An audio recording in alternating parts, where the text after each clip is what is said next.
Hello students, welcome back. आज हम लोग 13th सेशन स्टार्ट करने वाले हैं। तो सबसे पहला रूट वर्ड है टोम, यानी कि किसी चीज को कट करना, काटना, जो कि हम लोग पहले भी देख चुके हैं ना। तो इंसेक्ट का उसका क्या रिलेशन था? जैसे कि इंसेक्ट की बॉडी को हम इमेजिन करते हैं कि ये कि दो छोटे इमेजिनरी लाइन से कटा हुआ है और इसके कारण इसके बॉडी पार्ट्स तीन छोटे छोटे पार्ट्स में कट गए हैं। पहला हेड, थ्रोक्स और एब्डोमेन। तो इसको हम लोग मानते हैं कि इंसेक्ट ऐसे काटे हुए हैं, वो लोग अंदर से काटे हुए हैं, यानी कि अंदर से टोम किए हुए हैं। इसलिए इसके साइंटिफिक स्टडी को हम लोग एंटोमोलॉजिस्ट बोलते हैं। काफी इजी है। तो एक ये तो याद रखना कि एक ब्रांच ऑफ जूलॉजी है जिसमें कि इंसेक्ट्स के बारे में पढ़ा जाता है। तो एंटोमोलॉजिस्ट इसको पढ़ाई करता है। वैसे ही इंसेक्ट वर्ड भी ऐसे ही डिराइव किया गया है। इन का मतलब अंदर और सेक्ट का मतलब काटना। तो इंसेक्ट को भी अंदर से काट देते हैं, ऐसे माना जाता है। असली में तो नहीं काटा जाता है। तो बस इंसेक्ट्स को मानते हैं कि हम लोग ये भी तीन पार्ट में कटा हुआ है। ऐसे ये वर्ड बन गया इंसेक्टस। बस ज़्यादा दिमाग लगाने की जरूरत नहीं है, बस एक याद करने का ट्रिक है कि ये कैसे इवॉल्व हुए ये सारे वर्ड्स। ठीक है। नेक्स्ट वर्ड है एक्टोमी से खत्म होने वाले वर्ड्स। तो जिस भी वर्ड में ये सफिक्स का काम करेगा, यानी कि लेटर पार्ट में आएगा, वर्ड के लास्ट में आएगा, उसको उसका मतलब होगा कि इस पार्ट को काट के निकाला जा रहा है। इस पार्ट को टोम करके एक किया जा रहा है, यानी कि काट करके उसको आउट किया जा रहा है। जैसे कि टॉन्सिलेक्टोमी, इसमें टॉन्सिल को ऑपरेट करके निकाल दिया जाता है। वैसे अपेंडेक्टोमी में अपेंडिक्स का ऑपरेशन होता है। वैसे हिस्टेरेक्टोमी में यूट्रस का ऑपरेशन करके उसके निकाल दिया जाता है। और प्रोस्टेक्टोमी में प्रोस्टेट ग्लैंड को निकाल दिया जाता है। तो याद रखना कि जिस भी कुछ वर्ड्स के लास्ट में एक टॉमी रहेगा, एक सफिक्स का काम करेगा, यानी कि उसका सर्जिकल प्रोसीजर के थ्रू उस पार्ट को निकाल दिया जा रहा है। ओके, काफी इजी है। चलो अब आगे बढ़ते हैं। जैसे she had an appendectomy to remove her appendix, वैसे ही tonsillectomy is an ectomy of the tonsils, जिसमें टॉन्सिल्स को निकाल दिया जाता है। काफी इजी है। आगे देखते हैं हम लोग इसेंट्रिक, यानी कि जो ऐसा चीज जो कि सेंटर से डेविएट करता हो, नॉर्मल से डेविएट करता हो, वो इसेंट्रिक हो जाता है। समवन और something that behaves in an unusual manner, या फिर क्वर्की मैनर, थोड़ा सा अजीब सा, विचित्र सा बिहेव करता होता है। जैसे इस भाई के कपड़े कैसे लगते हैं? इसेंट्रिक लगते हैं। नॉर्मल लगते हैं किसी भी हाल में? बिल्कुल भी नहीं। वैसे इसका मेकअप, इसका लुक कैसा है? इसेंट्रिक है, एकदम अजीब सा है। इसके कपड़े कैसे हैं? इसेंट्रिक है। कोई भी नॉर्मल इंसान ऐसे कपड़ा पहन के घूमता है क्या? बिल्कुल नहीं। ठीक है, ये सब आउट ऑफ सेंटर है, यानी कि सेंटर से बाहर है, अलग है। His eccentric fashion sense always grabs everyone's attention, और people thought the scientist was eccentric but his ideas change the world. लोगों को लगता था कि ये साइंटिस्ट थोड़ा सा अलग सा है, थोड़ा हट के है, लेकिन एक्चुअल में उसके आइडिया ने सबको बदल दिया, पूरे दुनिया को बदल दिया। नेक्स्ट वर्ड है एटम। और एटम क्या होता है? इसको माना जाता था एक जमाने में, जब तक इसका फर्दर सब डिवीजन नहीं हुआ था, लोग ऐसा मानते कि एक मॉलिक्यूल का या फिर किसी भी सब्सटेंस का सबसे छोटा पार्टिकल एक एटम होता है, क्योंकि इसको टॉम नहीं किया जा सकता है। That can not be tome, यानी कि उसको कटिंग नहीं किया जा सकता है, इसलिए उसको एटॉम बोलते थे। ठीक है, that can not B cut further. अब ना इसका प्रोटॉन, न्यूट्रॉन और भी इलेक्ट्रॉन, ये सब फर्दर सब डिवीजन हो गया। अब हम लोग ज़्यादा इवॉल्व हो गए, तो अब पता चल गया कि ये एक्चुअल में स्मॉलेस्ट पार्टिकल नहीं है, लेकिन एक ज़माने में एटम ऐसे आया था। और ये इसका वर्ड का इजाद इस तरह से हुआ था। ठीक है, तो ए से शुरू होने वाले और भी कुछ नेगेटिव वर्ड्स आपको याद है क्या? ए पॉलिटिकल, जो इंसान पॉलिटिकल ना हो। वैसे अमोरल, जो कि मॉरल ना हो इंसान। अथिस्ट, जो कि भगवान में नॉट बिलीव करता हो, भगवान में बिलीव ना करता हो। असोशल, जो कि बिल्कुल सोशल इंसान ना हो। या फिर अपैथी, जिसमें बिल्कुल भी पैथोस या फिर फीलिंग ना हो। Anarchy, lack of government. ऐसे बहुत सारे वर्ड्स हैं जो कि ए से शुरू होते हैं और वो नेगेटिव मतलब प्रोवाइड करते हैं। ठीक है, नेक्स्ट वर्ड है एनाटॉमी। और एनाटॉमी का मतलब क्या होता है? एनाटॉमी का मतलब ऐसे तो होता है कि किसी के भी बॉडी के स्ट्रक्चर को पढ़ाई करना, बॉडी के स्ट्रक्चर को खोल के उसके स्केलेटन और अलग अलग सिस्टम्स की स्टडी करना, इसको एनाटॉमी बोलते हैं। लेकिन इसका इवॉल्व कैसे होता है, ये वर्ड कैसे इवॉल्व हुआ था? एक्चुअली में माना जाता था पहले कि जो भी प्लांट्स हो गए, एनिमल्स हो गए, उसको काट के खोल के उसको स्टडी किया जाता था। वैसे ही बाद में लोग ह्यूमंस को भी करने लग गए। तो एनाटॉमी में क्या होता है? दे टोम अप, यानी कि they cut up the body and then study it. ठीक है, the scientific study of the structure of living organism और स्पेशली ह्यूमंस, इसको एनाटॉमी के अंदर में लाते हैं। ठीक है, तो इसमें क्या किया जाता है? बॉडी को कट करके उसको स्टडी किया जाता है, उसके स्ट्रक्चर्स को पढ़ा जाता है। ठीक है, पहले प्लांट्स और एनिमल्स का करते थे, अब तो ह्यूमन के भी एनाटॉमी होने लग गया। तो we studied human anatomy to learn about the bones and organs. वैसे ही understanding the anatomy is important for becoming a doctor. तो एनाटॉमी की पढ़ाई करना एक डॉक्टर बनने के लिए बहुत ज़रूरी है। और नेक्स्ट वर्ड है डायक्टॉमी। डायक्टॉमी का मतलब होता है जब दो चीज़ों के बीच में डायक्टॉमी होता है ना, यानी कि उनके बीच में विरोधाभास होता है, उनमें ऑपोजिट ट्रेट्स होते हैं, बिल्कुल उसमें ह्यूज स्टार्क डिफरेंस होता है, बहुत ही ऑपोजिट पोल्स में खड़े होते हैं। जैसे कि सूर्यपा जी एक ऐसे थे और एक ऐसे होते हैं, जिसको अनुष्का शर्मा पहचान नहीं पाती, इतना इसमें डायक्टॉमी रहता है। ठीक है, तो अगर दो चीज़ों के बीच में डायक्टॉमी है तो उनके बीच में बहुत बड़ा अंतर है और बहुत विरोध हो रहा होता है। ठीक है, तो डायक्टॉमी का मतलब दो पार्ट में उसको टोम कर देना, कट कर देना। चलो, तो it is a clear dichotomy between the science and religion in some debate, यानी कि साइंस और रिलीजन के बीच में कंप्लीट मतभेद होता है, कंप्लीट ऑपोजिट पोल्स में वो स्टैंड करते हैं। वैसे ही the film shows a dichotomy between the rich and the poor lifestyle. तो फिल्म में गरीब और अमीर के लाइफस्टाइल का ह्यूज अंतर दिखाया जा रहा है। ठीक है, नेक्स्ट है एपिटोम। और एपिटोम कैसे इवॉल्व होता है ना, ये देखना। अगर सपोज कोई ये बड़ा सा पैराग्राफ है, उसमें सारे फालतू फालतू चीज़ को निकाल के फेंक दिए और सिर्फ इंपॉर्टेंट पार्ट को रख दिए, तो क्या होगा उसके कारण? ये सारे एक्स्ट्रा चीज़ हट गए और सिर्फ बेस्ट चीज़ रह गया, यानी कि उसका यानी कि उसके अंदर में सिर्फ बेस्ट चीज़ बच गया और बाकी सब चीज़ हट गए, तो वो एकदम परफेक्ट एग्जाम्पल होगा, यानी कि सबसे बेस्ट हिस्सा होगा। तो बस इससे जो वर्ड बनाना वो होता है एपिटोम। और एपिटोम का मतलब होता है सबसे बेस्ट एग्जाम्पल होना, सबसे परफेक्ट एग्जाम्पल होगा, इम्बॉडीमेंट ऑफ अ पर्टिकुलर टाइप और शेप। तो जैसे कि यॉर्कर तो बहुत सारे लोग फेंकते हैं, लेकिन बुमराह के यॉर्कर को एपिटोम ऑफ यॉर्कर क्यों कहते हैं? क्योंकि एकदम परफेक्ट और लेजर गाइडेड मिसाइल की तरह वो रॉकेट छोड़ता है, वो बॉल फेंकता है, तो वो लगता है कि एकदम epitome of all the bowlings, epitome of all the yorkers, मतलब कि सबसे परफेक्ट एग्जाम्पल होता है। ठीक है, तो एपिटोम वर्ड ऐसे बना है, किसी विशेष गुण या फिर प्रकार का आदर्श उदाहरण, सबसे best example. She is the epitome of kindness and grace. वो एक काइंडनेस और ग्रेस की सबसे बेस्ट उदाहरण है, जीती जागती एक तरह से मूर्त है। वैसे this small car is an epitome of fuel efficiency. ये जो छोटा कार है ना, वो एकदम एपिटोम है, यानी कि परफेक्ट एग्जाम्पल है फ्यूल एफिशिएंसी का।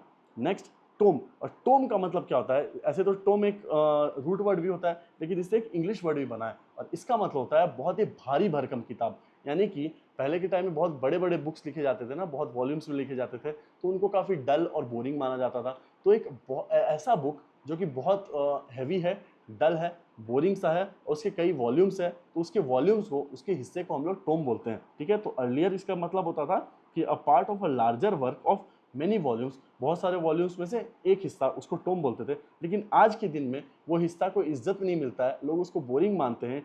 ठीक है, और अब उसको टोम का मतलब हो गया है something that is too large, very large और वेरी हैवी बुक। और ये एक डिस्पैरेजिंग टोन में बोला जाता है, यानी अपमानजनक टोन में उससे बोला जाता है। ठीक है, टोम का मतलब ये हो गया बड़ा, भारी और विद्वतापूर्वक पुस्तक। Example, he spent weeks reading a Tomé of N ancient Indian history.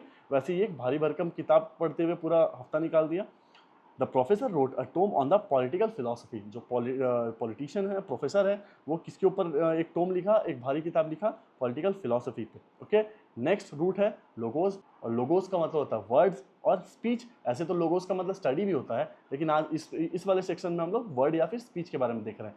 तो फिलोलॉजिस्ट कौन होता है? जो कि फील करता है, लव करता है लोगोस से, यानी वर्ड से, वर्ड्स की साइंस से। तो फिलोलॉजिस्ट वो स्कॉलर होता है जो कि स्टडी करता है लैंग्वेज के बारे में, रिटन हिस्ट्री के बारे में, उसके सोर्सेज के बारे में, और जो कि एक्चुअल में ना लर्निंग से बहुत प्यार करता है। वो वर्ड्स से और वर्ड्स की लर्निंग से बहुत प्यार करता है, उसे हम लोग फिलोलॉजिस्ट कहते हैं। एक विद्वान जो कि भाषाओं और उनके इतिहास का अध्ययन करता हो, शब्दों और ज्ञान का प्रेमी होता है, उसे हम लोग फिलोलॉजिस्ट कहते हैं। The philologist translated ancient Sanskrit text into English, और वैसे ही as a philologist he spent years studying the evolution of Indo-European language। तो philologist किसके बारे में पढ़ते हैं? वर्ड्स के बारे में, स्पीच के बारे में और भाषाओं के बारे में।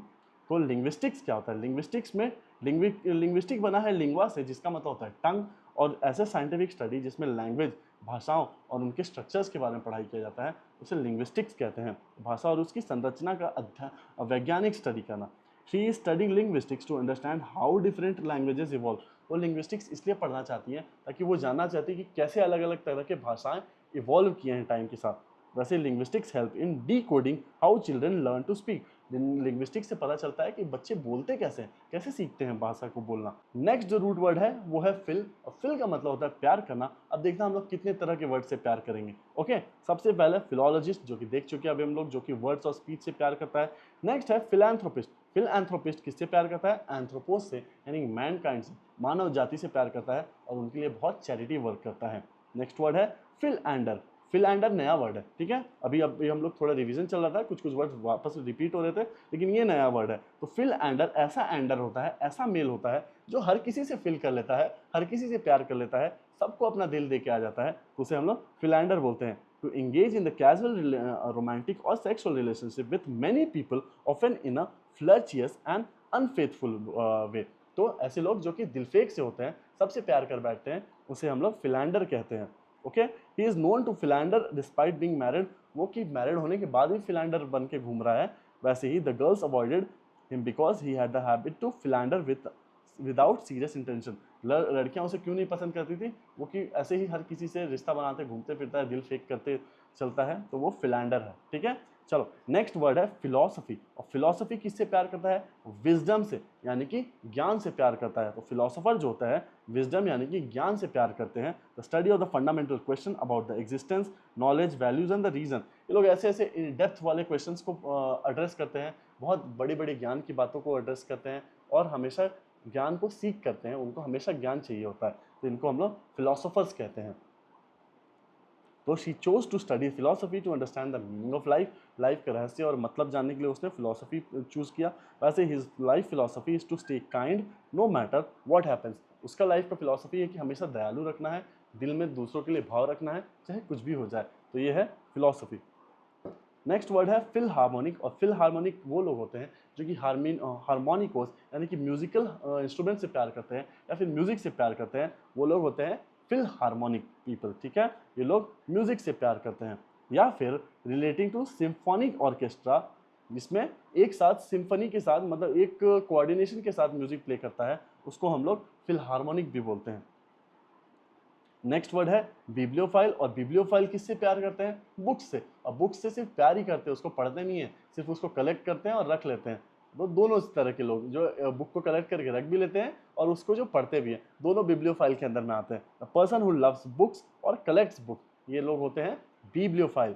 नेक्स्ट वर्ड है एंग्लोफाइल, और ये लोग एंग्लस यानी इंग्लिश से प्यार करते हैं, English culture, English values, English customs. जैसे कि हमारा भीम भाई, ये किससे प्यार करता है, वो एक फॉरेनर मैडम से प्यार कर बैठता है। The person who admires England और इंग्लिश कल्चर इज द एंग्लोफाइल, वो लोग अंग्रेजी संस्कृति से प्यार करते हैं, तो हमारा भीम भी एक एंग्लोफाइल रहता है, ठीक है। तो अभी हमने कितने सारे वर्ड देखे ना, फिल यानी कि लव से रिलेटेड, लव का मतलब होता है फिल। अब इसके साथ और भी कुछ वर्ड जोड़ दो, जैसे फ्रैंको जोड़ दो, फ्रैंकोफाइल यानी कि फ्रैंकोफाइल किससे प्यार करेगा, फ्रांस से प्यार करेगा। वैसे ही ऑडियोफाइल किससे प्यार करेगा, ऑडियो से, साउंड से प्यार करता है। वैसे ही सिनेफाइल, बहुत सारे लोग होते हैं ना जिनको मूवीज़ बहुत पसंद है, सिनेफाइल होते हैं वो लोग। और वैसे ही जू फाइल यानी कि वो लोग जिनको जानवरों से प्यार होता है, वो लोग जू फाइल होते हैं। और वहीं टेक्नोफाइल, टेक्नोफाइल, तो टेक्नोफाइल लोग किससे प्यार करें, टेक्नोलॉजी से, नए नए टेक्नोलॉजी से प्यार करते हैं, लोग टेक्नोफाइल होते हैं। नेक्स्ट वर्ड है अफ्रोडिजियाक, और उसका मतलब होता है ऐसी चीज़, ऐसे मटेरियल, ऐसे सब्सटेंस जिससे सेक्सुअल डिज़ायर इंक्रीज होते हैं, उसे अफ्रोडिजियाक बोलते हैं, और ये ग्रीक गॉड्स के नाम से डिराइव किया गया है। चलो नेक्स्ट वर्ड है सिमेंटिकोस, और सिमेंटिकोस का मतलब होता है कि the study of the meaning of the language, कोई भी एक भाषा में किसी भी एक शब्द का मतलब कैसे इवॉल्व किया गया, इसी शब्द का ये मीनिंग क्यों रखा गया, वो हम लोग सिमेंटिक्स के अंदर में पढ़ाई करते हैं। जैसे फिजिक्स हो गया, मैथमेटिक्स हो गया, उन सब के लास्ट में सी एस लगता है ना, वैसे सिमेंटिक्स में भी लास्ट में सी एस लगता है, क्योंकि this is the study of something, this is the study of semantics, यानी कि ये भाषा के विज्ञान का, कैसे एक भाषा का एक मीनिंग रखा गया, कैसे एक शब्द का, कोई फ्रेज का एक मीनिंग रखा गया, वो इसमें हम लोग पढ़ते हैं, ठीक है। तो हाउ वर्ड्स, फ्रेज या फिर सेंटेंसेस कन्वे देयर मीनिंग, ये चीज़ हम लोग सिमेंटिक्स में पढ़ते हैं, ओके। नेक्स्ट वर्ड है सोशियस, और सोशियस का मतलब होता है कंपेनियन, कंपेनियन यानी कि साथी। अब देखते हैं कंपेनियन यानी कि साथी से कैसे कैसे वर्ड्स बनते हैं।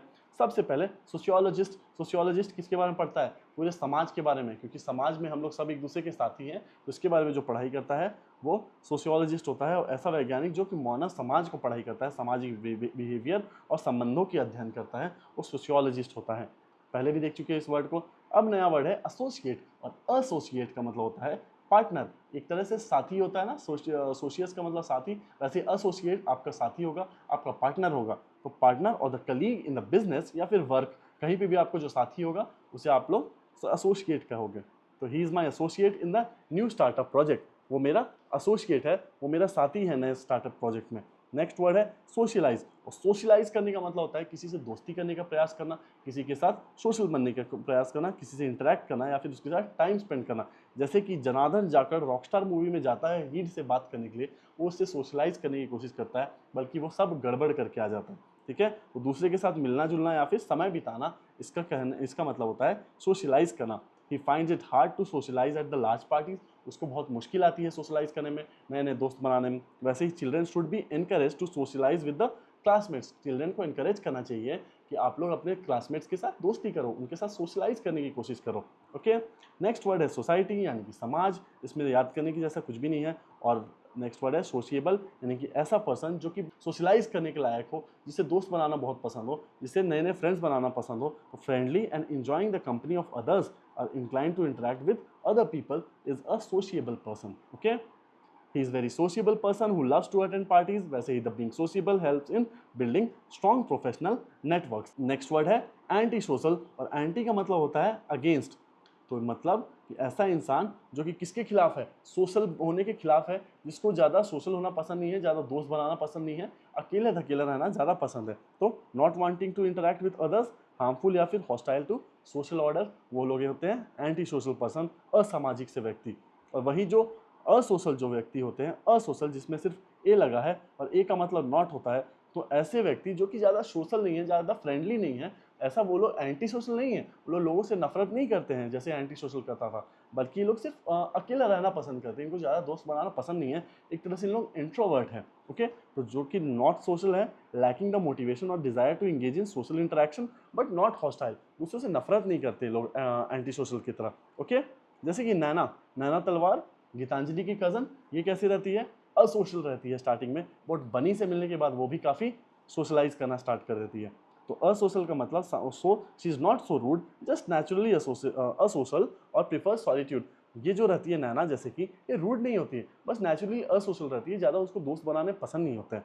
Some artist are asocial and enjoy working alone for long hours, कुछ आर्टिस्ट होते हैं असोशल होते हैं, अकेले रहना ज़्यादा पसंद करते हैं। ओके, तो जल्दी से क्विक रिवीजन मारते हैं। सबसे पहले टोम यानी कि कटिंग यानी कि काटना, इससे बना था एंटोमोलॉजिस्ट यानी कि जो इंसेक्ट को स्टडी करता है, साइंटिफिक स्टडी करता है। वैसे इंसेक्ट यानी कि कीड़े। और वही एक्टोमी से खत्म होने वाले वर्ड्स में क्या होता था, किसी भी पार्ट को ऑपरेशन करके आउट कर दिया जाता था, बाहर निकाला जाता था, जैसे कि टॉन्सिलेक्टोमी, टॉन्सिल का ऑपरेशन, अपेंडेक्टोमी, अपेंडिक्स का ऑपरेशन, और हिस्टेरेक्टोमी में यूटेरस का, और प्रोस्टेक्टोमी में प्रोस्टेट ग्लैंड का। नेक्स्ट वर्ड है इसेंट्रिक यानी कि जो सेंटर से भटकता हुआ, नॉर्मल से अलग यानी कि अनयूजुअल सा व्यक्ति, जो थोड़ा सा अटपटा सा व्यक्ति होता है, वो इसेंट्रिक व्यक्ति होता है। और वही एटम का मतलब जो smallest unit of anything is the atom. और वही एनाटॉमी का मतलब होता है scientific study of living things, जिसको काट करके उसके स्ट्रक्चर को पढ़ाई करते हैं, उसको अनाटॉमी कहते हैं। और देन डायक्टोमी यानी कि कंप्लीट और विरोधाभास, उनके दो डिफरेंट पार्ट्स। और एपिटोम का मतलब हो गया सर्वश्रेष्ठ उदाहरण, सबसे बेस्ट एग्जाम्पल।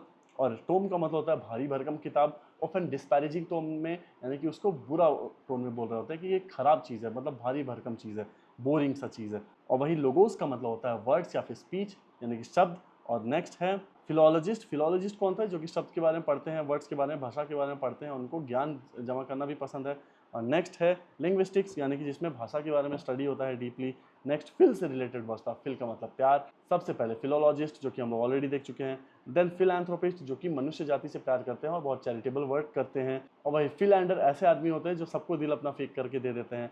फिलोसफी, प्यार करते हैं सोफोस से यानी कि वाइज विजडम से प्यार करते हैं, जो कि ज्ञानी लोग होते हैं, जो कि ज्ञान इकट्ठा करना पसंद करते हैं। फिल हार्मोनिक, म्यूजिक से प्यार करते हैं। और बिब्लियोफाइल, बुक्स को कलेक्ट करना पसंद करते हैं। और एंग्लोफाइल, अंग्रेजी संस्कृति से प्यार करते हैं। अफ्रोडिजियाक वो सब्सटेंस होते हैं जो कि सेक्सुअल डिजायर को इंक्रीज करते हैं। और वही सिमेंटिक्स में study of meaning of the language करते हैं, कि कैसे एक वर्ड, फ्रेज या सेंटेंस का कैसे उसका मीनिंग ईजाद किया गया। और वही सोशियस का मतलब होता है कंपेनियन, जिससे बना सोशियोलॉजिस्ट, जो कि समाज के बारे में पढ़ाई करता है। और वहीं एसोसिएट यानी कि सहकर्मी, साथी किसी वर्क प्लेस या फिर बिजनेस में। और सोशलाइज करना मतलब किसी से दोस्ती बनाने की कोशिश करना। सोसाइटी मतलब समाज। सोशिएबल, ऐसा व्यक्ति जो कि सोशलाइज करना बहुत पसंद करता है, जो बहुत फ्रेंडली होता है। और एंटी सोशल, जो कि सोसाइटी में रहना पसंद बिल्कुल नहीं करता है, नफरत करता है लोगों से। और असोशल, अकेला रहना पसंद करता है। ठीक है, तो इनसे रिलेटेड क्वेश्चन जल्दी से बनाते हैं। एंटोमोलॉजिस्ट इंसेक्ट के बारे में है। सबसे पहले dealing with insect 1। Next eccentricity, मतलब जो कि थोड़ा सा अनयूजुअल सा हो, लोगों से हट के हो, अलग सा हो, तो स्ट्रेंज हो, ऑड हो, इसका आंसर होगा 2। नेक्स्ट है एनाटॉमी, और एनाटॉमी में स्ट्रक्चर के बारे में पढ़ाई करते हैं ना, तो थर्ड का आंसर होगा फिजिकल स्ट्रक्चर, ये रहा। नेक्स्ट है डायक्टॉमी, यानी कि विरोधाभास, कंप्लीटली अपोजिट अपोजिट चीज, तो इसका आंसर होगा बीइंग स्प्लिट इनटू 2 पार्ट्स, ये होगा 4 का आंसर। नेक्स्ट है एपिटोम, यानी कि सर्वश्रेष्ठ एग्जाम्पल किसी चीज का, और इसका आंसर होगा समरी या फिर रिप्रेजेंटेशन ऑफ द होल, ये हो गया। नेक्स्ट है फिलोलॉजी, यानी कि इसमें किसके बारे में पढ़ते हैं, वर्ड्स के बारे में या फिर स्पीच के बारे में पढ़ाई करते हैं, तो 6 का आंसर होगा लिंग्विस्टिक्स, ये। नेक्स्ट है सिमेंटिक्स, सिमेंटिक्स का होगा science of meaning and the effects of the word, कि कैसे एक शब्द का कैसे मीनिंग रखाया गया। और वही सोशियोलॉजी में पढ़ते हैं हम लोग सोसाइटी के बारे में। 8th का social structure and the custom, and then aphrodisiac, ये सेक्सुअल डिज़ायर को अराउज करता है, 9। और वहीं 10 का फिलैंथ्रोपी, चैरिटेबल वर्क करते हैं। चलो ये रहा नेक्स्ट सेट, जिसका पहला वर्ड है डेक्टोमाइज, यानी कि 2 पार्ट, 2 डाई का मतलब 2 याद रखना, तो ये हो गया स्प्लिट इनटू 2, 1। वही एपिटोमाइज, यानी कि सबसे बेस्ट एग्जांपल, तो इसका आंसर होगा टू समराइज या फिर हाईलाइट कर देना। नेक्स्ट है फिलैंडर, जो कि हर किसी से प्यार कर लेता है, दिलफेक इंसान, वो है engage in extra marital affair रखने वाला। और देन बिब्लियोफाइल, जो कि बुक से प्यार करता है, वो बुक कलेक्टर। नेक्स्ट है एंग्लोफाइल, जो कि अंग्रेजी भाषा संस्कृति से प्यार करने वाला होता है, वो होता है ब्रिटिश पीपल और कस्टम से प्यार करने वाला। और असोशल, जो कि एंटी सोशल तो नहीं होता है लेकिन असोशल होता है, अकेले रहना ज़्यादा पसंद करता है, इसका आंसर होगा withdrawn from the contact with the people, अलग रहना ज़्यादा पसंद करता है। देन टोम, यानी कि भारी भरकम किताब, डल और हेवी बुक। और फिलोलॉजिकल, इसका मतलब हो गया pertaining the study of language. और सोशियोलॉजिकल, यानी कि सोसाइटी के बारे में पढ़ाई करना, science of the group of culture, and ये रहा। तो ये रहे इसका सही आंसर। चलो अब फटाफट फिल इन द ब्लैंक्स वाले क्वेश्चन देखते हैं। सबसे पहले pertaining to the study of social custom, सोसाइटी के कस्टम्स के बारे में किसमें पढ़ते हैं हम लोग, सोशियोलॉजी में पढ़ते हैं। और क्योंकि एडजेक्टिव बोल रहा है तो इसका सही आंसर होगा sociological. Next pertaining to the psychological effects of the words, तो इसको हम लोग पढ़ते हैं सिमेंटिक्स के सिमेंटिक्स के अंदर में। ओके, नेक्स्ट है lover and the collector of the book, ये होता है बिब्लियोफाइल, बुक्स को कलेक्ट करता है। Next loves makes love promiscuously, और हर किसी से प्यार कर देता है, होता फिल एंडर। और next pertaining to the science of linguistics, linguistics की पढ़ाई हम लोग करते हैं फिलोलॉजी में। और वहीं pertaining to the study of insects, ये होता है entomologist. One who admires British custom, वो होता है एंग्लोफाइल, वो अंग्रेजों के कस्टम्स को बहुत प्यार करता है। और वहीं द स्मॉलेस्ट पार्टिकल, सबसे छोटा पार्टिकल होता है वो एटम। और वही pertaining to the structure of the body, structure के बारे में पढ़ाई करते हैं एनाटॉमी में। और वही डल और हैवी बुक जो होगा वो होता है एक टोम।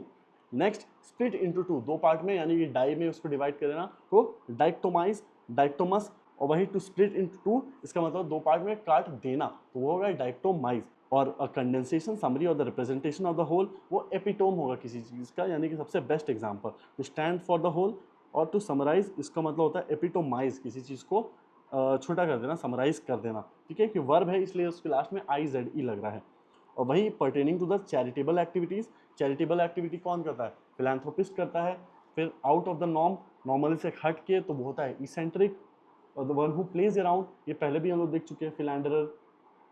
अराउजिंग सेक्सुअल डिजायर, वो होता है अफ्रोडिजियाक। और science of manner in which groups function, groups कैसे फंक्शन करते हैं, ये किसमें हम लोग पढ़ते हैं, सोशियोलॉजी में पढ़ते हैं। और वही सेल्फ आइसोलेटेड इंसान, जो कि दूसरों से अलग रहना पसंद करता है, वो असोशल पर्सन होता है, एंटी सोशल नहीं, असोशल पर्सन होता है। तो गाइज ये थी आज की वीडियो। आई नो ये थोड़ी सी ज़्यादा लंबी हो गई, चलो कोई बात नहीं, मिलते हैं अगले वीडियो में। Thank you so much.